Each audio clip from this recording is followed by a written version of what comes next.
Hey everyone, it is the Angry Honey Badger, and today we'll be looking at a quick build for Veigar, the winner, of course, from the last quick build voting. If you want to go ahead and vote for the next quick build champion, leave me a comment down below on who you would like to see, and the champion with the most upvotes will be the winner. As for his abilities, at level 1, we're going to put a point into his Q ability, which is, of course, his Baleful Strike. We will be maxing this out first. At level 2, we put a point into his Event Horizon. We will typically put a couple more points into this at levels 8 and 10, and then we'll max it out last. Then for his W, his Dark Matter, we'll put a point to this at level 4 typically, because we'll put a point back into Baleful Strike at level 3. But at level 4, we hit up the Dark Matter, and we'll max this out second, technically, at levels 12, 13, 14, and 15. And then as for his Primordial Burst, we're going to put points in this at levels 6, 11, and 16. When it comes to his rune page, I like to go with the magic penetration marks. You're going to want health per level in the seals. Then you're going to want cooldown reduction per level in the glyphs. He doesn't need any more AP. You'll get that from stacking your Q. And then in his quintessences, you will take the flat ability quintessences.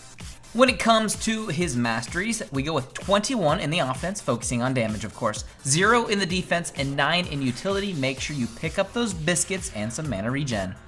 As for his items, at level 1, you have to get the Doran's Ring and a couple health pots, and of course, that Warding Totem.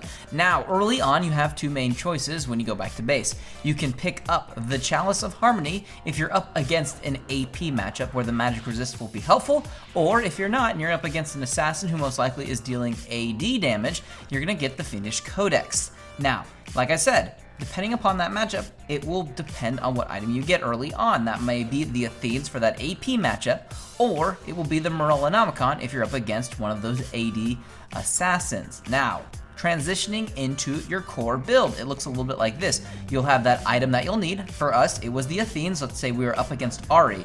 Then, for your boots, you'll need the Sorcerer's Shoes, and then you will transition into the Death Cap, which will amplify all the damage you've been getting stacking your Q. Then, we like to go straight for the penetration with the Void Staff. Now, if you needed something to keep you alive because team fights have been getting hectic, you'll want to probably get the Zhonya's Hourglass first, but the Void Staff will team up really well with the Death Cap and your stacked damage on your Q for all that ability power you're getting and just shred through people really fast. After that, at the end, we'll usually pick up a Luden's Echo, granting us a lot more ability power and 10% movement speed with its unique passive.